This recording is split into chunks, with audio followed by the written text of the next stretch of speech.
I think it's recording. You know what DEI stands for? No. Diversity, equity, and incompetence. Okay. It says it's recording, so I assume it's recording. Okay. Sandy, you can hear? I guess, yeah. Hope so. Oh, good. Okay. Happy Hanukkah, everybody. Or happy Hanukkah. Don't know where the H came from, but in the Hebrew it's with the Chetz, so it's the Chanukah. Regardless, as long however you pronounce it, Chanukah. There you go.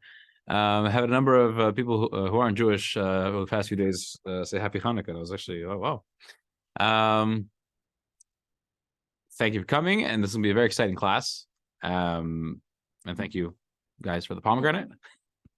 It was decided the pomegranate is a kosher food. It's acceptable. My father, who's not Jewish, said Happy Chanukah.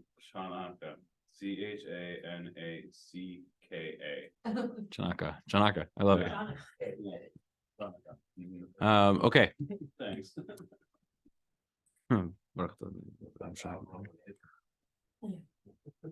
Okay. A lot to talk about. If you'd like to sponsor tonight's class or a future class, please reach out. You know my email, rabbi@jewisherie.com. And once again, we're having a celebration, a Hanukkah celebration this Sunday, December 10th, 5:30 p.m. here, Chabad Erie, 335 Met Street, followed by a car menorah parade. It's going to be very exciting. There'll be music and food, good food, and then the state representatives coming, I hope. And it's going to be very exciting. Okay. Why Hanukkah? Why Hanukkah? In the Talmud, where we actually, the first written source of the Hanukkah story and the Hanukkah laws, the discussion starts off with two words. My Chanukah, which is it's Aramaic, means what is Hanukkah? That's the question it starts off with. So we have a similar question. Why Hanukkah? Moses dedicated the Mishkan. Solomon dedicated the first temple, but only the Okay, who can pronounce this? Hasmonean? Hasmonean. Okay. The Chashmonaim is in Hebrew. I don't know. The emphasis on the knee. I thought so. Okay. That's how I've always said it. Okay.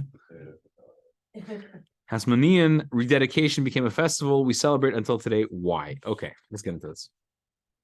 I will warn you in advance.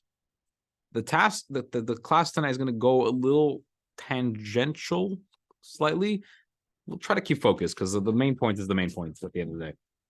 Okay, the holiday of Hanukkah, a unique tradition and a spiritual mystery, lasts for 8 days and commemorates the victory of the Maccabees over the Greeks. What does 8 represent, and how is Hanukkah connected with the Messianic era? A lesson spanning 3,335 years with the hope for the imminent redemption. This is based on a talk from the Lubavitcher Rebbe from wintertime 1973, probably. One day somebody's going to ask me, why do you always say probably? Okay, section A. The 8 days of Hanukkah. So the basic story goes like this, which you might all be familiar with. The Syrian Greeks entered the temple and defiled all the oil there. When the Hasmoneans reclaimed the temple, they searched for pure olive oil, but found only one jug of oil that bore the seal of the high priest. There was only enough oil to light the menorah for one day, yet a miracle occurred and the flames remained burning for 8 days, until they were able to prepare more pure oil. Just a little bit of context. There was much more to the story than that. It's like opening up a novel and pulling out one page and saying, oh, this is the story. We'll see soon, there was a mitzvah for the Kohanim, the priests in the temple, to light the menorah in the temple every single day of the year. Every single day. Doesn't matter if it was the summertime, it was Passover. It's not just Hanukkah. The Hanukkah came after. And they came back into the temple to light the menorah, but there was no pure olive oil. They wanted to use pure olive oil. They had to use pure olive oil. And they miraculously found one jug, and it was only enough to last for one night, but miraculously it lasted for 8 nights. Okay. But let's see the more elaborated story over here. Story of Hanukkah. Source 1, this is from the Concise Code of Jewish Law, Laws of Hanukkah. We've spoken about it many times, the Code of Jewish Law, written by Rabbi Yosef Karo, which we'll quote him soon, which is a guide for Jews to learn what they're supposed to do, how they're supposed to act as Jews. The only slight issue is that it's a very large work. It's many volumes of large books. which a lot of Jews don't have the patience of the time to sit down and digest. So a rabbi lived around, I'm going to get this wrong, 150, 200 years ago, I think, Rabbi Shlomo Gansfried. He authored the concise code of Jewish law, the Kitzur, which means the concise, Shulchan Aruch, where he consolidated this giant text into a kind of easier to digest format, like a Reader's Digest kind of thing. So let's see how he describes Chanukah. During the era of the Second Holy Temple, when the Greek kingdom was in power, they imposed evil decrees against the Jewish people designed to put an end to their religion. They did not permit them to study the Torah or to perform the mitzvot, plundered their property, abducted their girls, and entered the temple, violating its sanctity and defiling its purity. The Jewish people were in great distress because of them, for they oppressed them bitterly, until the God of our fathers had mercy on them and delivered them from their dominion and rescued them. The Hasmoneans, the sons of the high priest, defeated and killed them and delivered the Jews from their dominion. They appointed one of the priests as king, and the kingdom of Israel returned to power and endured for more than 200 years until the destruction of the Second Holy Temple. Israel triumphed over their enemies and destroyed them on the 25th of Kislev. That's this month. On this day, they entered the Holy Temple and found only one jar of pure oil stamped with the seal of the Kohen Gadol. This oil was sufficient to burn for only 1 day, but they lit the lights of the menorah with it, and it lasted for 8 days, until they crushed olives and extracted pure oil. For this reason, the sages of that generation ordained that these 8 days, beginning on the 25th of Kislev, should be days of rejoicing and praise. We kindle lights in the evening near the entrance of the house every night during these 8 nights in order to display and reveal the miracle. Okay, that's the basic story and the miracle and what we did about it. Page 4, Rabbi Caro's question. This mitzvah, the story that why we do this mitzvah of lighting the menorah, raises a famous question known as the Bet Yosef's question. So the Beit Yosef, the guy who wrote the Shulchan Aruch, the Code of Jewish Law, his name was Rabbi Yosef Karo. Before he had authored the Code of Jewish Law, there was somebody who authored what we know today as the Torah. The Torah is the kind of like the prototype of the Code of Jewish Law, not as decisive, not as clear, but it is the basis of it. So Rabbi Yosef Karo, who wrote the Code of Jewish Law, had authored a commentary explaining the sources of where the Torah got his stuff from. This work we call the Beit Yosef, the House of Joseph. So this question that we're about to bring up was presented by Rabbi Yosef Karo in this work. It's a famous question. Source 2. On closer examination, why was Chanukah established as an 8-day holiday? The oil in the jug was enough for 1 day, thus the actual miracle was only for 7 days. Have you ever thought about this? They had enough oil to last for 1 day, and miraculously lasted 8 days. Isn't it like a delayed celebration of Sukkot? I don't know. I was just reading in one of my sources at home. They couldn't celebrate Sukkot under the Greeks, and so they called for an 8-day celebration to pick it up, and celebrate it. And I'd like to see that, but also that's a little funky because in Israel at the time they celebrated Sukkot for 7 days, not 8. All right. But send it to me, please. The oil was enough for 1 day. So the first night they lit the menorah, it wasn't a miracle. The next 7 days, wow, what happened? What's going on over here? Why is it still lit? Or however we're going to present it in a second. But the miracle was 7 days, not 8. Why do we have an 8-day holiday? Having something to do with Shabbat or Nope. not? So this question is the one of the riddles of Hanukkah, so to speak, one of the mysteries. It's actually not Rabbi Yosef Karo's question. Actually, he was preceded by other medieval scholars who had the same question, but he popularized the question. It continues to occupy the mind of scholars to this day, and hundreds of answers have been proposed. Here are some of the famous and some lesser known answers. The most famous answer, probably, I think this actually the Rabbi Yosef Karo himself presents this answer, if I'm not mistaken, could be wrong, is that when they had this one jug of oil, they had actually split it up into 8 parts on the first night. And they took on the first night, they took 1/8 of the original jug. They split this small amount into 7 parts, so they could light the menorah. And they were expecting it to last, I don't know, an hour and a half, an hour. But it went the whole night. And then the same thing happened second night, third night, fourth night. So the first night was also a miracle. Oil doesn't burn that slowly.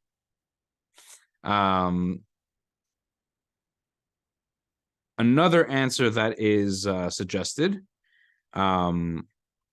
is actually that there's the Talmud, which presents this story, which is the source of the Chanukah story.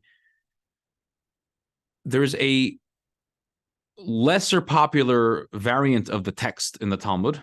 This happens often. There's different versions of the text, but there's ones that have been accepted as this is the main text, and there's variants which are not as well referenced, let's call it. So in a lesser popular version of the text of the Talmud, it doesn't say that they found a jug of oil and it was enough to last for one night. The miraculous lasts for 8. This version says they found a jug of oil and it didn't even have enough to last for one night. They used it and it stayed lit for one night, 2 nights, 3 nights, all 8 nights. And the miracle was also on the first night because it wasn't even enough to last the first night. That's one explanation. Another explanation. Another explanation given is that the first night is not commemorating the miracle of the oil. The first night of Hanukkah is commemorating the miracle of the war. That the few Maccabees won against the giant Greek army. The few against the many, the weak against the mighty. Yeah. Before this, the fight and everything, were menorahs eight position menorahs or something like 7? There was one menorah. There was one menorah in the world. A lot of candelabras. People had like candlesticks and stuff. But the menorah in the temple was only one of them. It had 7 branches. There was 3 on each side and 1 in the middle. You're touching on a famous question, which is we're commemorating something that happened in the temple. The menorah in the temple, that was 7 branches. Why do we have 8? Yeah, why did it have to last 8 days then? They only had 7. Oh, very simple. 7. They needed 8 days to prepare it to make new oil. The miracle only lasted until they were able to have new oil. Once they got new oil, they No. So you're saying it had to last 8 days, like they had to light 8 candles or like 8 slots. right. But they only had 7 slots. So The 7 slots, but they lit all candles on every night. It wasn't like we do nowadays. We light 1 candle, then the next night we light 2 candles. Remember, they did this every single night of the year. They lit all the candles every night. Oh. Wasn't germane to Hanukkah time. Yeah. I will say that all the answers that are given, they all have there's some one way or another. There's a disadvantage to those answers. If we have time at the end of the class, we'll I'll present to you the Rebbe's answer, which is not in tonight's class, which is quite fascinating, and it kind of addresses all the issues with all the other answers. When we look at Hanukkah from the Hasidic perspective, we find that 8 days and 8 candles have a deeper spiritual meaning, expressing the unique power of this holiday. Section B, Hanukkah and the Messianic era. 7 is nature, 8 is beyond nature. The festival of Hanukkah is associated with the Messianic era. As Kabbalah and Hasidus explain, that Hanukkah has 8 candles, like the harp of Mashiach, which will have 8 strings. Little tangent now. Hasidic thought, Hasidic teachings cite the medieval sage Rabbi Shlomo ben Aderet, known as the Rashba, who explains that 7 symbolizes the full cycle of the natural order, while 8 represents that which is beyond nature, while still within the natural world. It's a full octave. Oh. In music, there's 8 notes of a full bar. Mm-hmm. There's 7 of them, and then the 8th one is the same note that you started with. So Oh, interesting. Good point. I don't know if the mic picked that up, but that was good stuff. it took 7 days to. Yes. So God created the world over 7 days. Very good. So in a sense, 7 is like the code of the universe. It's not just a matter of creation. It also includes Shabbos, Sabbath. It's the 7th day of the week. It's the day God rested from creation. So it's no act of creation, so to speak. But it's still part of the 7. It is the 7th. In other words, 7 represents. Let's try to get this down pat. 7 represents the natural world. Okay. 8 represents that which is beyond and higher than nature. 7 also represents the natural world and the godliness embedded within it. You don't need to understand fully what that means. It's okay. There's a certain level of godliness that Hashem invests into the universe in order to keep it existing.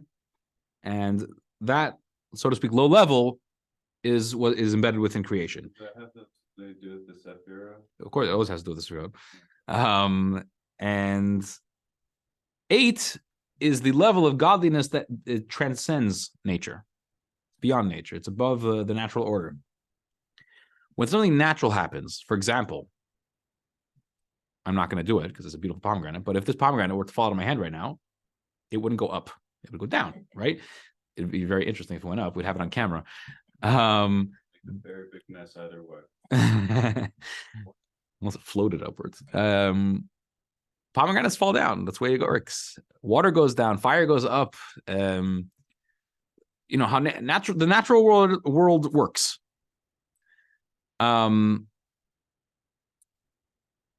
Miracles are associated with the number 8 because 8 is that level which transcends nature, it breaks nature. That's a miracle. It's beyond nature.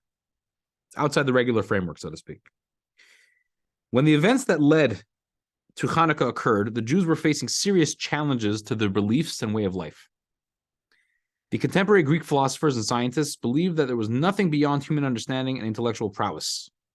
They did not believe in God or a creator higher than human understanding, meaning the Greeks were very into gods, but it had to make sense. Whatever God I believe in, I have to understand. It has to be understandable. They didn't believe in anything that they couldn't understand, diametrically opposing Jewish belief. Antiochus, I don't know how you say his name in English, so don't even ask me, the Greek ruler, wanted to force the Jews to conform to the Greek way of life by abandoning the mitzvahs that the Greeks deemed illogical. The mitzvahs they forbade included circumcision, which is on the 8th day of life of Jewish baby boy. The 8th day isn't random. It symbolizes that which is beyond human understanding. This is why the Greeks specifically outlawed circumcision. Antiochus didn't care if the Jews studied Torah as a history book or an intellectual pursuit, as long as they didn't believe it to be God-given or above human understanding, which is an interesting point. Just a side point within the side point. Torah, when we talk about Torah studying Torah, God wants us to understand his Torah, to use our brains, not just accept it. He wants us to understand to the best of our abilities. And the Torah tells us that it is chachmaschem, it is a chachma, it's a wisdom. It's something that we can wrap our heads around.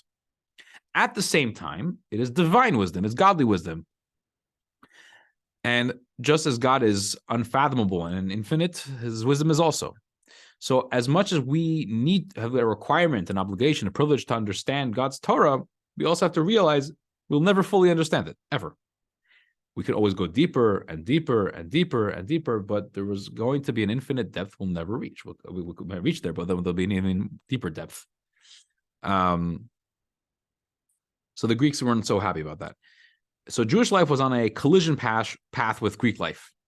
It wasn't a fair fight. The Greeks had a powerful, well-trained army spread throughout the land, willing and able to kill every Jewish man, woman, and child who defied the king.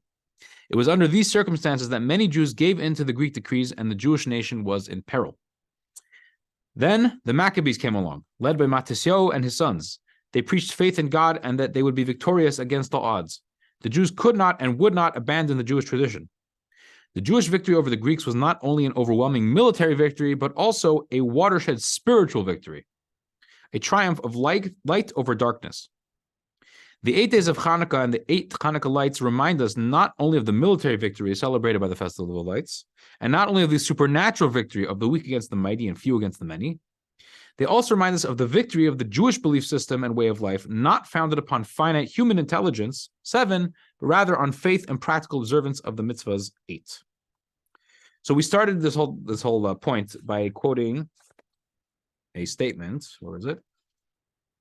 Yeah, so Kabbalah and Chassidus explain that Chanukah has 8 candles like the harp of Mashiach, which will have 8 strings. What does that mean? Let's see inside source 3. In the Talmud, Rabbi Yehuda says, the harp used in the temple was an instrument of 7 strings. As it is stated, in your presence is fullness of joy, in your right hand sweetness for forevermore. The word for fullness in Hebrew is sova in the verse. Do not read the word as fullness, sova, but rather as seven, sheva. Many words in the Torah, we have tradition that they can be read slightly differently, and they have a very different meaning. This is one of them. Sova can also be spelled the same way, but it can be also pronounced sheva, which means seven. In your presence is seven of joy, in other words. This indicates that the sweet harp played in the presence of God in the temple has 7 strings. The string that they had, the Levites in the temple played music. They played music and they sang songs. That was part of the divine service. One of the instruments that they used was a harp. The harp had 7 strings. Going further, Rabbi Yehuda continues, and the harp that will be played in the days of the Mashiach, the days of the Messiah, will have 8 strings. As it is stated, for the leader on the 8th, a psalm of David. This indicates that the psalms that will be recited in the time of Mashiach, son of David, will be played on the 8th string that will be added to the harp. So the strings on the harp have the same meaning. During this Messianic era, holiness will be revealed in an unprecedented fashion. Thus, the harp in the Holy Temple will have an additional 8th string corresponding to the level of godliness which is beyond nature. This demonstrates the connection between Mashiach and Chanukah. Both emphasize the 8, spirituality that is beyond rationale or understanding. The theme of the class, by the way, so we don't get lost because there's going to be a lot of tangents. The theme of the class is we're trying to see connection between Chanukah, the celebration, this holiday that we're celebrating right now. The Rebbe is basically shifting our perspective. We always look at Chanukah as a holiday of the past. We're connecting with the past. Something happened thousands of years ago. We're commemorating it. We're remembering it. We're living with it. We're learning from it. The Rebbe is the Rebbe is coming here and saying it's not just about the past. Chanukah is also connected with the future. Chanukah is 8 nights, 8 candles, because it's something beyond nature. It transcends understanding, which is also the idea of the Messianic era. It's in the future, which is also associated with 8. Going further, page 6. The Chanukah candles also represent eternity. This is a point number 2 that I was going to make the connection over here. These candles will never be abolished. This applies in the exile era and also in the Messianic era. As the Midrash states, all of the festivals will be abolished in the Messianic era, except for Chanukah and Purim. Everyone's going to throw their questions at me. We'll hopefully get back to this. This is not going to be addressed here. But again, if there's time in the class, this is actually an important point, and hopefully we will have time for it. Well, let's see this inside, the sources for this. Source 4 from Numbers. God spoke to Moses, saying, speak to Aaron and say to him, when you light the lamps, the 7 lamps shall cast their light toward the face of the menorah. Okay, so there's a mitzvah God gives Aaron. They should light, him and his descendants actually, should light the menorah every day in the temple. Nachmanides. Nachmanides' name is Rabbi Moshe ben Nachman, Moses, son of Nachman. He has a commentary on the Torah, much like Rashi does. He's actually going to quote Rashi and then have a problem with something Rashi says. Why is the section regarding the menorah in proximity to the section regarding the dedication offerings of the princes? When Aaron saw the dedications, he was disheartened that he and his tribe were not part of it. God said to him, by your life, your lot is greater than theirs, for you kindle the lights every morning and evening. This is Rashi's language quoting the Midrash. Pause on Nachmanides for a second. What is he talking about? If you open up the Torah where it talks about where this section where God commands Aaron to light the menorah every day in the temple, or the Mishkan as it was then, right next to this section is a long chapter over there where it describes the 12 tribes. They each have a leader, and these leaders are giving sacrifices, offering sacrifices in this newly dedicated temple in order to inaugurate it.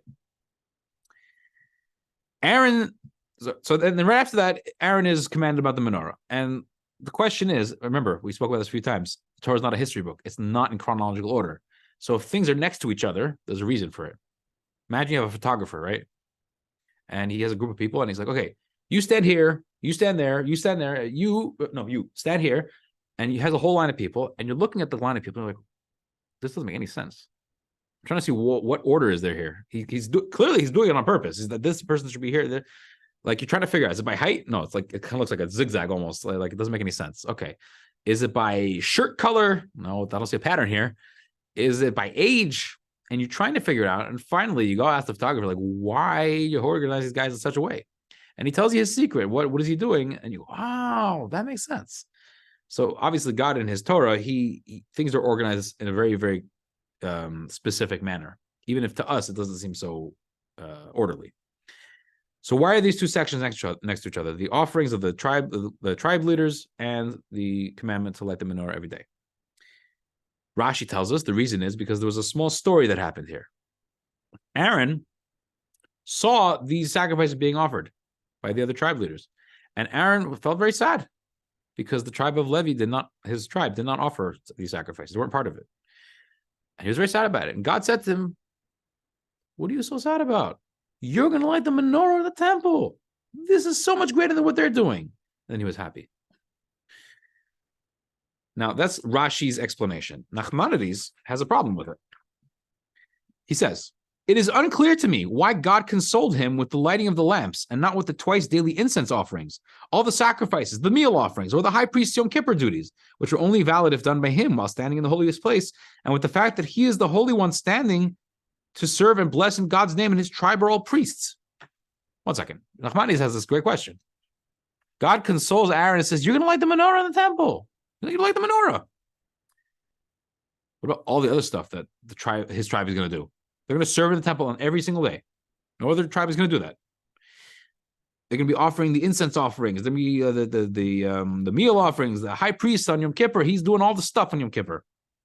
He's the high priest. He's the holiest dude. Why is he specifically consoling with the menorah out of all things? Says Nachmanides, a fascinating explanation. However, the intention of this midrashic text is to allude to the Chanukah dedication of Aaron's descendants, Matisyahu and his sons. Nachmanides is telling us that when God consoles Aaron, he says, you're going to light the menorah. Nothing to, you're all good. He wasn't talking only about the menorah in the temple. He was talking about the menorah that we're going to light in 2023 and all 1,000 years in between.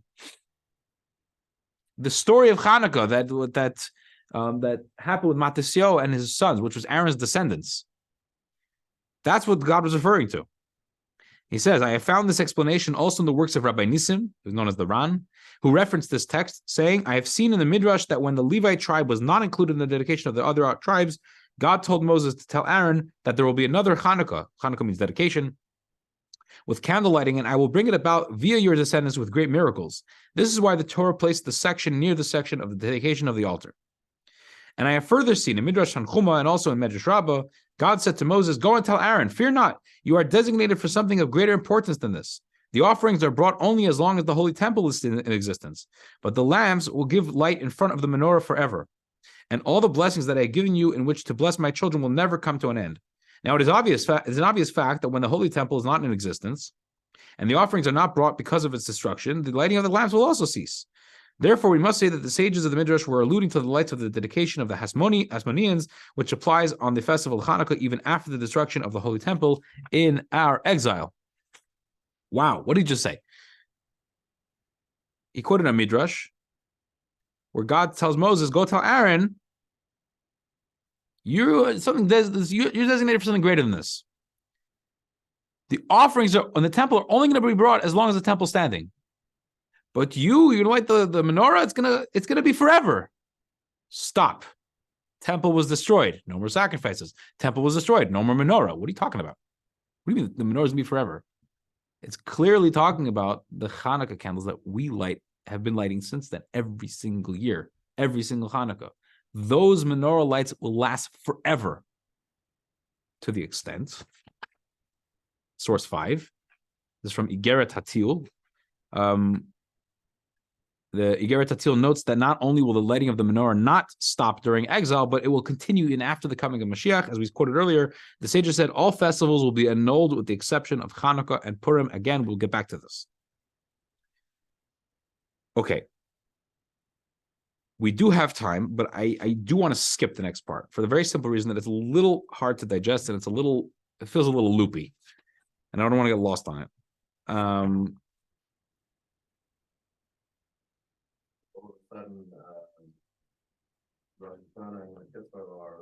That's the question I want to talk about. We're going to get there. Don't worry. Most holy Very good. We'll put that on a little note, and we'll get back to it. We have time now, so we'll get back to it, God willing. Skip to section C, page 10. I'm gonna briefly try to give to you the question that the Rebbe had asked before we got here, which I was addressing here. The question was basically, we find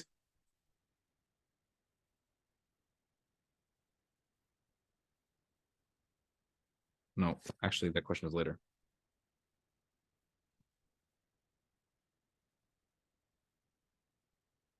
Okay, you know what? Let's start here. From suffering to plenty, yeah? The main theme of Chanukah. We first need to explain a certain issue about Chanukah. The primary theme of Chanukah is the Jews' victory in the war and the subsequent rededication of the temple and altar. This is reflected in the words of the Al Hanisim addition to the prayers. Every single day, we have what's called the Amidah prayer. We're supposed to pray it every single day, 3 times a day, actually. On Chanukah, we add a special section, which thanks God for the miracles of Chanukah. Let's read it inside in English. Source 7.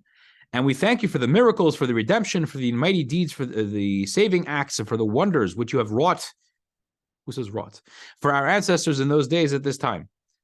In the days of Matisyahu, the son of Yochanan the high priest, the Hasmonean and his sons, when the wicked Greek government rose up against your people Israel to make them forget your Torah and violate the decrees of your will. But you in your this is all one paragraph, by the way. But you in your abounding mercy stood by them at their time of their distress. You waged their battles, defended their rights, and avenged the wrong done to them. You delivered the mighty into the hands of the weak, the many into the hands of the few, the impure into the hands of the pure, the wicked into the hands of the righteous, and the wanton sinners into the hands of those who occupy themselves with your Torah. You made a great and holy name for yourself in your world and effected a great deliverance and redemption for your people Israel to this very day. And then your children entered the shrine of your house, cleansed your temple, purified your sanctuary, kindled lights in your holy courtyards, and instituted these 8 days of Chanukah to give thanks and praise to your great name. Okay. Question. Why no commemoration for the first temple dedication? Let's see. Why was no festival established to commemorate the original dedications of the first and second temples in the same way we celebrate Chanukah commemorating the rededication of the second temple during the Hasmonean era? I'm going to explain this question in a minute. Let's go further.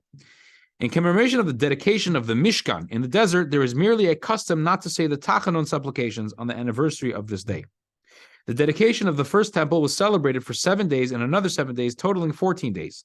These days of celebration included Yom Kippur, but no commemorative festival was instituted for the following years.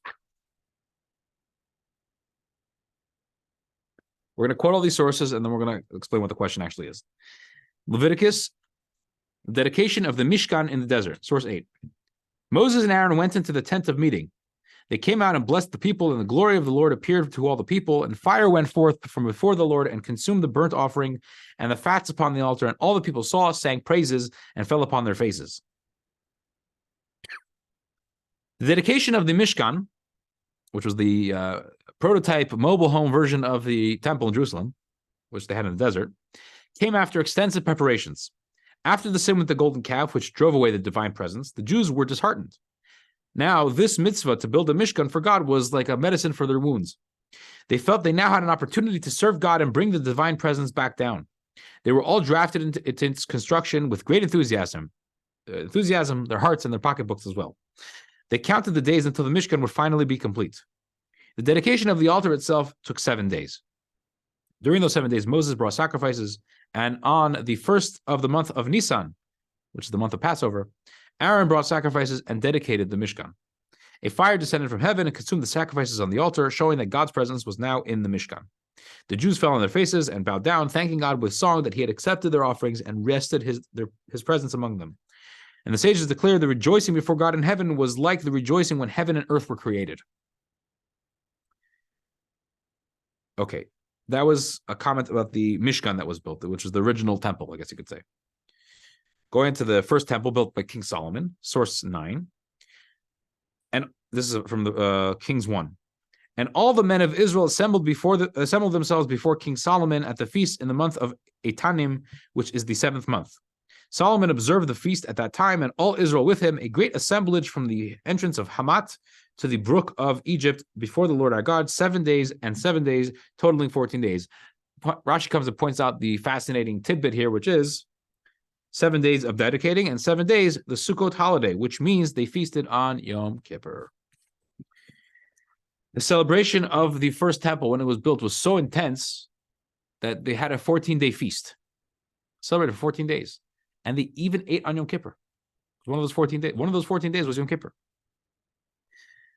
And the Talmud says about that, the Rabbi Parnach said in the name of Rabbi Yochanan, that year the Jews didn't observe Yom Kippur, and they worried. They were afraid. Perhaps they would be held liable for that. A voice called out from heaven declaring, you are all welcome in the world to come. In other words, the Jews feared that they had sinned by celebrating with food and drink, as they did all the other dedication days, but the voice told them that they had not sinned. All was good.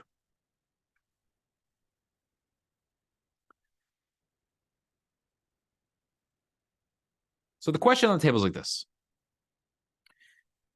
The dedication of the original Mishkan, the first original temple in the desert, was with great fanfare. It was a huge celebration. It was a whole big ceremony.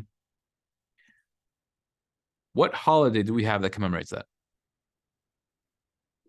Which holiday? Holiday. Off the bat. I'll tell you off the bat. It's a trick question. It's a trick question. There is no holiday. We don't commemorate it. The celebration started then, it ended then, it was done. We do something to commemorate it, which this happened in the beginning of the month of Nisan, right before Passover. So during those days, we have what's called the Tachanun prayer, which we do every day, more or less. It's asking God for forgiveness for anything that we might have done the previous day or that morning, whatever it is. And on, more happier days, reason for celebration days, we actually omit this prayer. There's no need to ask for forgiveness for these things because it's such a joyous day. It's all overlooked. These 12 days that these sacrifices were offered during the dedication of the Mishkan, currently, we don't say Tachanun during these days because of that. But we don't have a holiday commemorating. There's no holiday that commemorates the dedication of the Mishkan. According to the timing, they were celebrating for 14 days. Part of it was Yom Kippur. The part of that get Rosh Hashanah. Those 14 days. Rosh Hashanah is before Yom Kippur. Right? Rosh Hashanah is before Yom Kippur. You're saying it's around Passover, but it looks like it's around Rosh Hashanah. No. We'll get back to that in a second. Good point.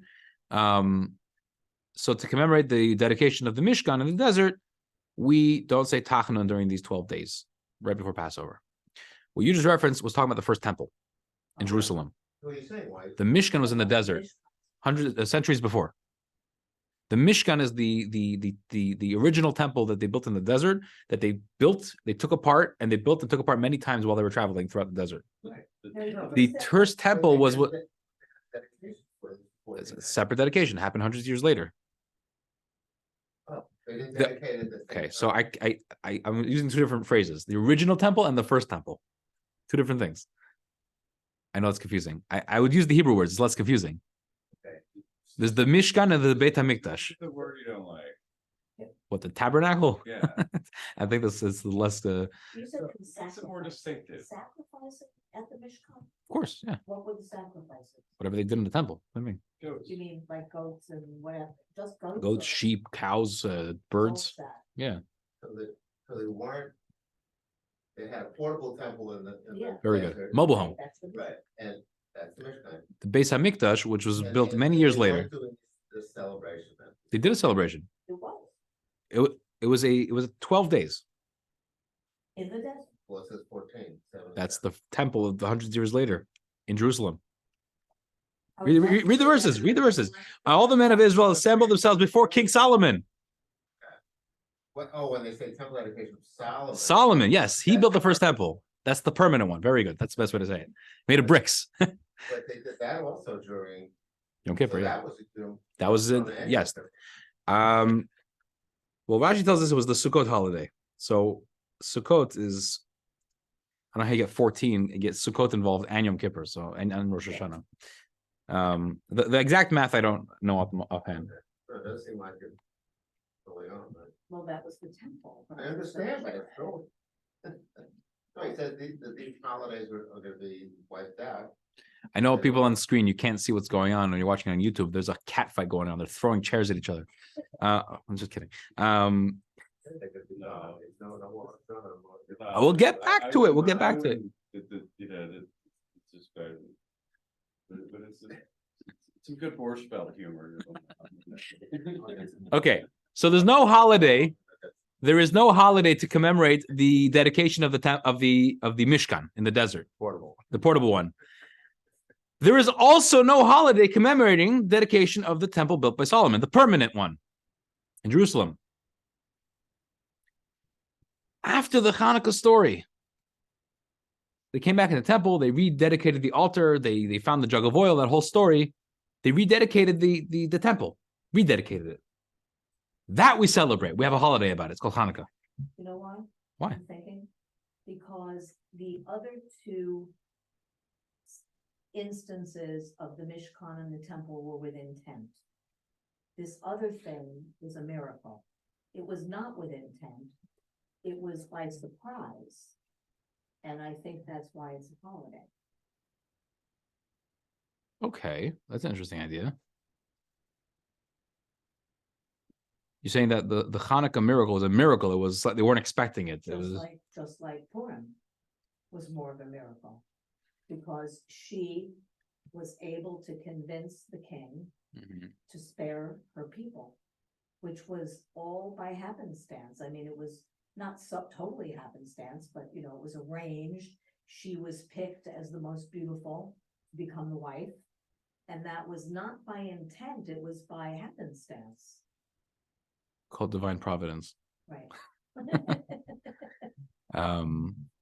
That's an interesting idea that there was a miracle that wasn't okay. That's not the answer the Rebbe gives, but it's I think it's something valid, very valid. I'm gonna compartmentalize that. Okay, so why is Hanukkah different? Why do we have a whole holiday celebrating the rededication of the temple when the original dedication twice, the Mishkan and the permanent temple, no holidays? Page 13. It is explained that the reason why no festival was instituted to commemorate the dedications of the Mishkan, first temple, and second temple is because at those times there was no salvation of the Jewish people from danger to safety. That's the answer in a nutshell. Let's see inside. The dedication of the Mishkan occurred a while after the Jewish people left Egypt, and also after the giving of the Torah, including the giving of the second tablets after God proclaimed that he had forgiven the Jewish people. As such, there was no salvation from danger at that time. When they dedicated the Mishkan in the desert, they weren't in danger. Everything was fine. Honky-dory. So to the first temple was dedicated during the era of King Solomon. About this era, the verse states, Solomon sat on God's seat.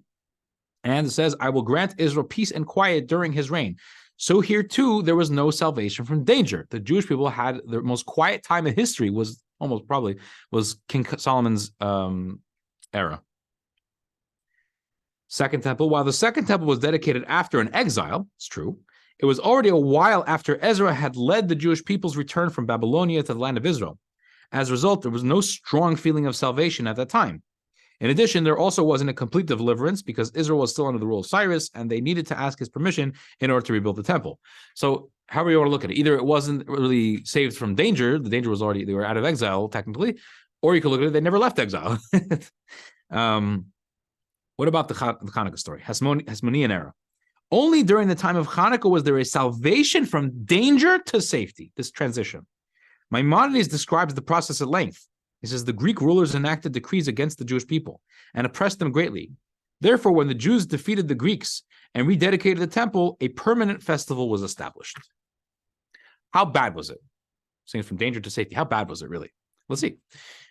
Source 10 from Otsar Midrashim. The decrees of the Greeks. I'm going to list only just 4 of the many, many decrees that the Greeks instituted. And it's actually, this is I think this is a chronological process. The sages taught during the days of the wicked Greek Empire, they decreed upon the Jewish people. 1, anyone who had a bolt in his house, like a bolt that holds the door onto the house, should engrave on it that the haters of Israel, when the sages want to say something that doesn't sound very good about the Jewish people, they refer to the Jewish people as the haters of the Jewish people. They refer to Israel as the haters of Israel. Sunni Israel. It sounds very strange, but there's reason for it. that the haters of Israel, which is a euphemism for the Jews themselves, have no share in the God of Israel. That's what they want them to inscribe on these bolts. The Jewish people immediately went and uprooted the bolts from their houses. 2, they further decreed that everyone who owns an ox should write on its horn that the haters of Israel had no part in the God of Israel. The Jewish people went and sold their oxen. 3, they further decreed that the men should cohabitate with their wives while they were in a state of nida. The Jewish people went and separated from their wives. And this was probably done by shuttering the mikvahs. Basically, just in brief, there's a set of laws called Taharat HaMishpacha, family purity.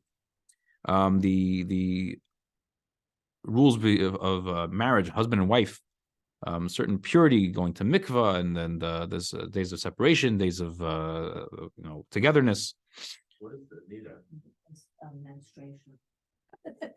You should study Torah with her, by the way. No, she didn't make it up. No, she didn't make it up. She's right. They probably did this. The Greeks probably did this. They can't, force husbands to do anything and wives to do anything, but they probably did it by shuttering the mikvahs. They didn't allow the women to immerse themselves and leave this what's called nida state. Thus, the Jewish people were forced to live in celibacy. Similar events happened several times throughout history. For example, in the Soviet Union, the Jewish branch of the Communist Party closed the mikvahs on health pretexts, and couples were forced to live separately for long periods of time. I'll share a story. It's not in your book. It's in my book. Okay. I'll share a story with you. So how do I explain this? I have an uncle. And if he's watching this, I have an uncle, his wife. So her grandfather was a Chassid in the Soviet Union, and he had an illegal mikvah, pool of water, such a specific kind of pool of water in his house. If I might get in the story wrong, but it's this, the idea of the story is the point. And the Soviet government were outlawing all religious practice and Jewish practice, and they found out about this mikvah, and they came to his house, and they asked him, "Where's the mikvah?" They asked him where it was. They somehow found out exactly where it was, under the floorboards, wherever it was, and they said, "What's this?" It's a pool of water in your house. It's not like a pool now. These guys have a pool, live in Florida or something. It's not that kind of pool. Happened to be this mikvah was. You can imagine the circumstances then. This is in the middle of Soviet Russia, and in the 30s and 40s or 20s maybe. Mikvahs nowadays have nice filtration systems, and they're heated and it's beautiful. Didn't have any of that stuff. It was dirty. It had purifying effect. It was a real mikvah, but it was dirty. It was physically dirty. It had a point about So they came and said, "What is this?" hygienic. He said, "This is my water supply. I drink this." So they said, "Oh, really? You drink this?" And he said, "Yeah." He took a cup, put it in, made a blessing, and he drank it. Nothing happened to him. He was fine. But the point is that his self-sacrifice, that his own personal comfort, he put aside for the sake of having a mikvah. Anyway, He made a blessing in front of the authorities. Wouldn't he want to not do that? I assumed he made a blessing. What? They're trying to bust him for religious practice. Like maybe I don't know. Well, It's a personal thing, They called him on it. He's asking why is he making a blessing in front of these guys that they don't want to hear blessings. Started to say, "Oh, I'm not religious. This isn't, to say." They say in Yiddish, kasha f'maisa. It's a question on the story. There's no answer. Okay. So the Greeks tried to force their Greek Hellenistic culture upon the Jewish people. They admired the wisdom of the Jews, but despised faith in God as a source of authority that obliges people to specific forms of behavior, what we call mitzvahs. They enacted draconian laws with the aim of rooting out the commandments from the Jewish people. They forced every homeowner to write on the door bolt a prominent inscription declaring their disbelief in God. The Jewish people, in response, removed the bolts from their houses. No doors. So it's like an anti-mezuzah. It's an anti-mezuzah, yeah. Yeah. When the Greeks amended the law and applied it to the horns of the oxen, got rid of the oxen. They would not even write this on their oxen.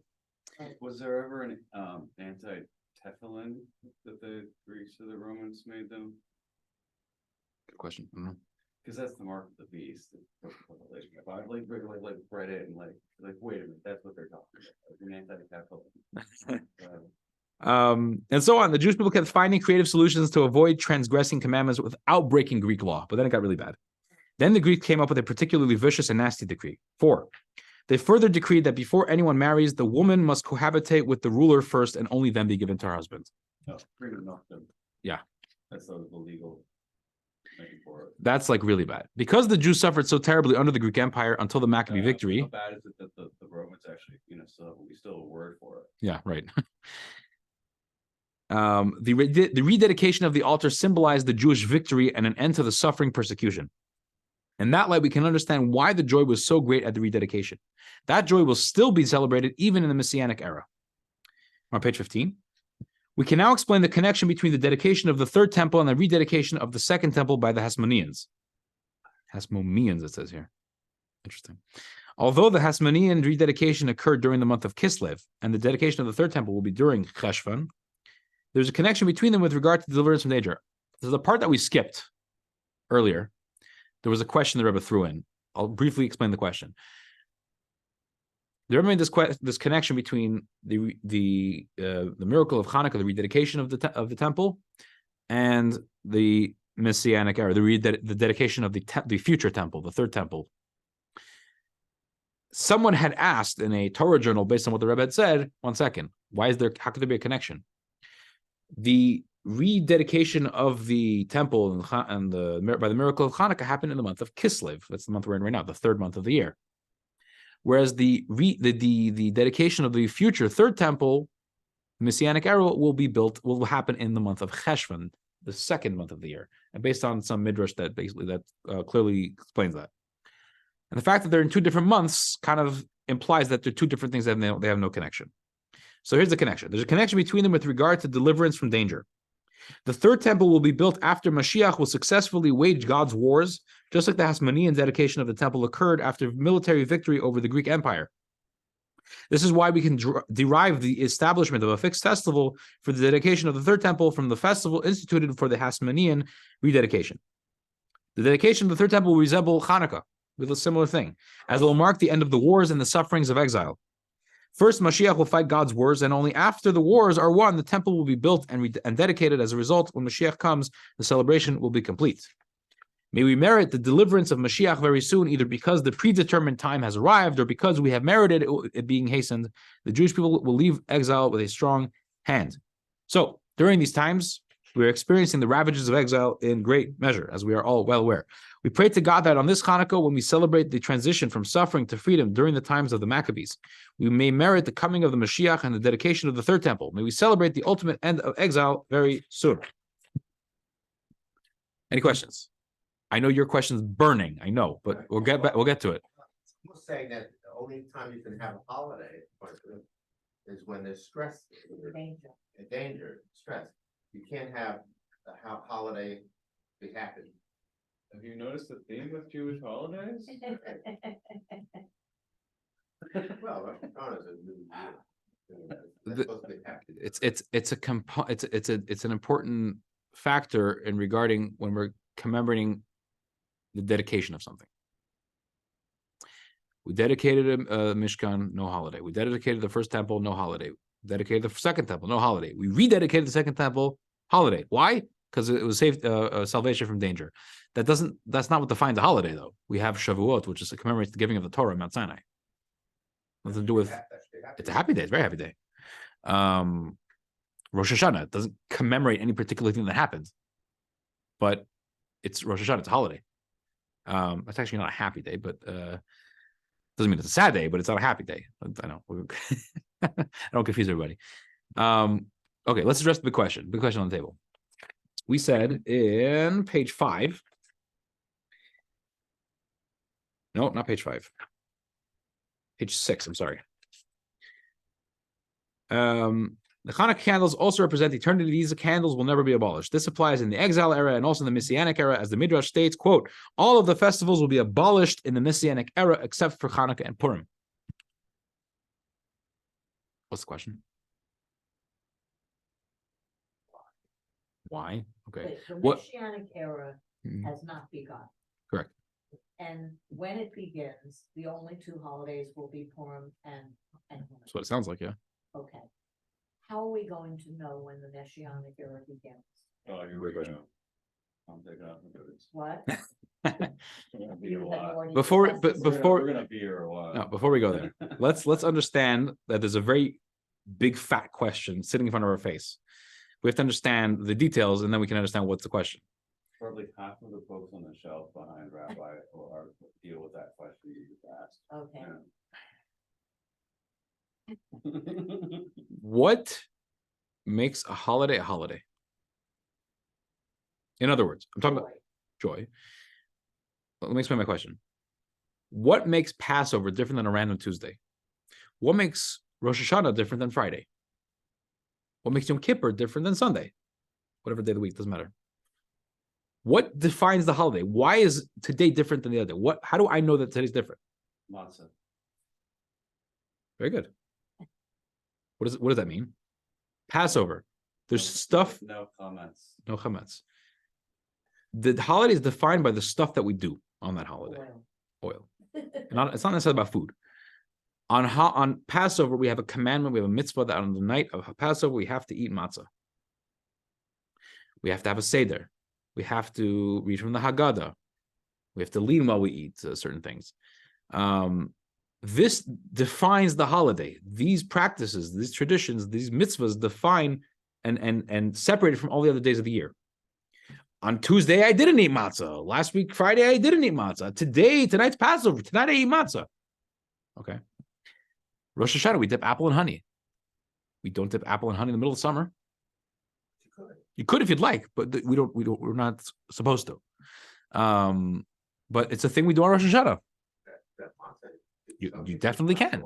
You definitely can, but there's no requirement to do so. I mean, if a person's starving and they're going to die if they don't eat something, then they have a requirement to eat the matzah. Yes, but that's a different thing, though. So the holiday is defined by its commandments, by its mitzvahs. Here's the real issue with this statement, which is we have a rule. The Torah tells us one of the mitzvahs is lo sosif v'lo sigra. I think the pronunciation was wrong. Sorry, whoever's watching. That the mitzvahs, we have the mitzvahs that God gave us. We cannot add to them. We can't subtract from them. Which means we can't come along one day and say, you know, a Jewish man is supposed to put on tefillin. Torah says you're supposed to put tefillin on your arm and on your head and on your foot. Torah says this. Yeah, I could show you in the bogus. It doesn't say that. We never did it. It's not a thing. That's called adding. Okay. Or if somebody comes along and says, you know, God commanded us on Mount Sinai, that we must eat pomegranates on the first night of Hanukkah. Baloney. That's adding to the Torah. At the same time, we also can't subtract. We can't come along and say, so we have this thing called Saturday, Sabbath, Shabbos. We have certain laws, certain things we're supposed to do with it. I'm a prophet. I actually received a prophecy from God himself that we no longer need to observe Shabbos. It's just as baloney. We don't listen. We can't listen. Mitzvahs, as Maimonides puts it, mitzvahs are eternal. The way they were done, the way they are done, the way they will be done forever is all the same. It doesn't change. This is extremely problematic when we get to this statement. All the festivals will be abolished in the Messianic era except for Chanukah and Purim. And there's a two-part problem here. One, that means, think about it. What does that mean practically? Well, it means that You're subtracting the mitzvah. yeah, they're mitzvah to observe these. Right. No matzah on Passover. Yeah. No apple, no shofar Rosh Hashanah. Like about a quarter of the 613 mitzvah had to do with all these. And most of the, by the way, majority of the mitzvahs that are in the Torah, we can't do them today because we don't have a temple. We get that too. And a lot of those sacrifices and stuff that we did in the temple were associated with certain holidays. So those won't happen either. So a large chunk of the mitzvahs are going to be off the table. Temple will be back. Temple will be back, fine. Other mitzvah will be. Oh, they were adding mitzvahs. But we're going back to other mitzvahs that we lost out on. What do you call those ones that we can't do because no temple? Is there a word for them? No. Did the Rambam come up with a category for those temples? It's just temple mitzvahs. It's stuff that we did in the temple. Okay. Templar. No, we can make up a phrase if you like. Templars. But a large chunk of mitzvahs we're just simply not going to do. No more holidays. What's going on over here? Clearly, we're misunderstanding something. Okay, and I'll tell you the answers like this. Let's read the words again, and I'm gonna stress the word that's gonna give us the problem, and also the solution as well. All of the festivals will be abolished in the Messianic era, except for Chanukah and Purim. Oh, by the way, before we even go further, to strengthen this question, all the holidays will be abolished except for Chanukah and Purim. Passover, Shavuot, Sukkot, Rosh Hashanah, Yom Kippur, these are all biblical holidays. Chanukah and Purim are rabbinically instituted holidays. Right. These are holidays that the Jewish people accepted upon themselves. Right. So these are going to be gone and these are going to stay. Doesn't make any sense. Okay, so abolished. All the festivals will be abolished in the Messianic era except for Chanukah Purim. I will tell you the word as it was in Hebrew and the way it's translated here in English is not exactly correct. It's for the context, what we're talking about, abolishes is a sufficient translation. If you want an exact translation, it's not a good translation. It's not the best translation. In the Hebrew, it says, Kol HaMoadim, all the festivals, B'Telim, Chutz Chanukah Purim. They will all be B'Telim except for Chanukah Purim. B'Telim will translate as nullified. Not abolished, nullified. And there's a huge difference between the two.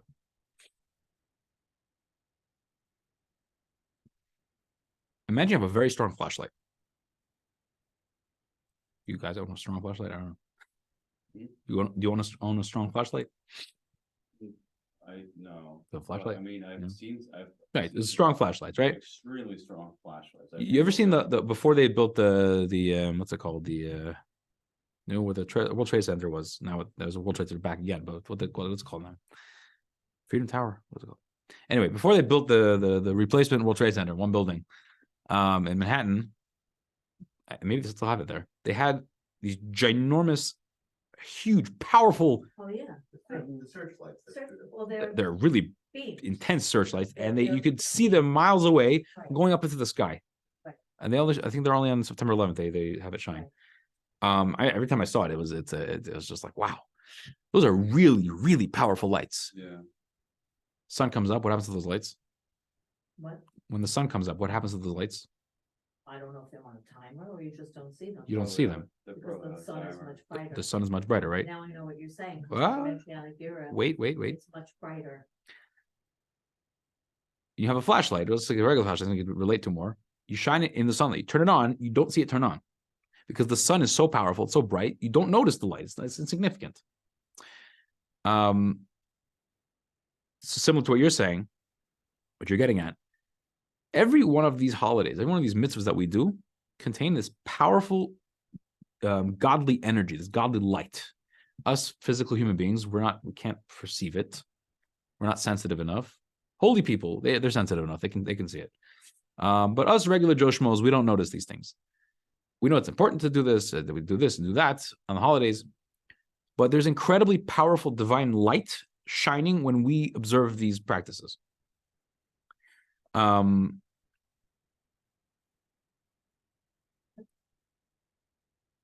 I say one thing? Yeah.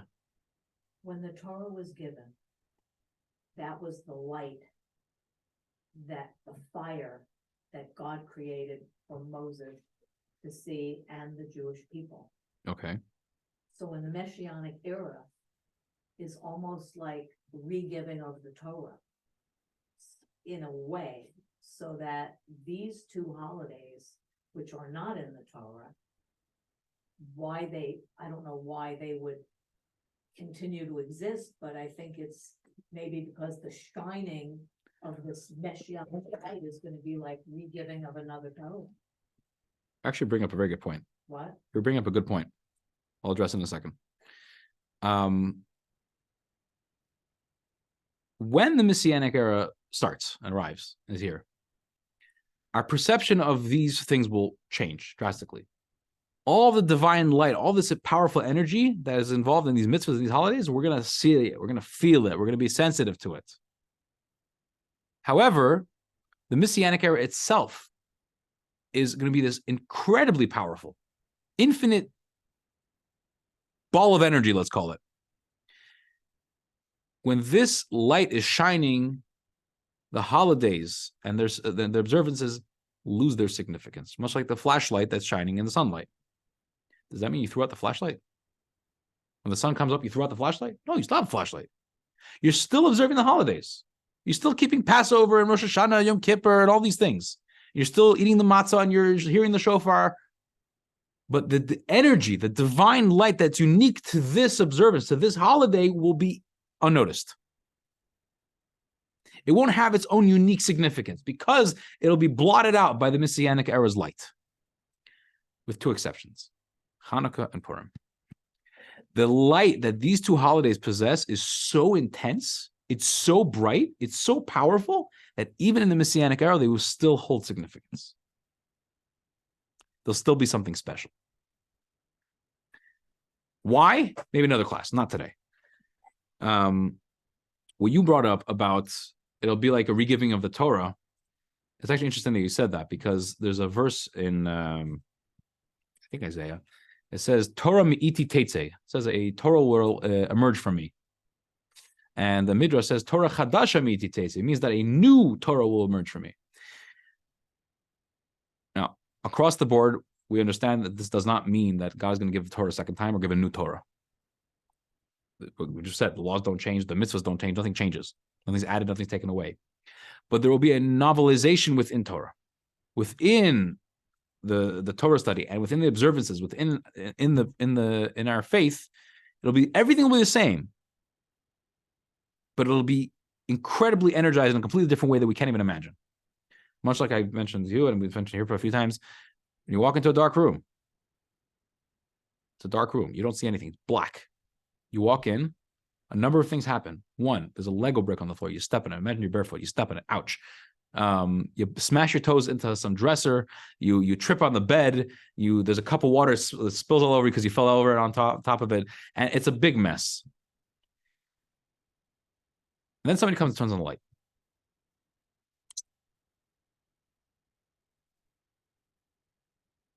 What did they do? Did they move the furniture out of the way, make it clear for you? Did they clean up the mess? Did they give you a guidebook to explain to you how you should go? No, they turned on the light. You can see everything's clear now. The room didn't change, but everything changed. So it's gonna be like that in a sense. It's gonna be the same Torah, the same laws, the same Judaism, but the light's gonna be turned on, and the whole experience is gonna change. So that's what we call a Torah Chadash, a new Torah. It's gonna be it's not a new Torah, not new laws, new observances, but it'll bring new energy, new life into what we're already doing. No appreciation, new. It's almost like life and death in a sense. The Midrash said, the Talmud says that the Torah of Mashiach, compared to the Torah that we study nowadays, the Torah we study nowadays is like vanity. It's like nothingness. It's like air. And it's not like air. This is what we're studying today. It's this deep stuff here. It's good stuff. But compared to what it's going to be in the future, it's going to blow our minds. Something else I wanted to address, but we'll leave it here. Okay. Sandy, thanks for joining. We're going to close up shop tonight. Happy Chanukah. All of you who are watching. I end discussion with Christian questions. All right. Are they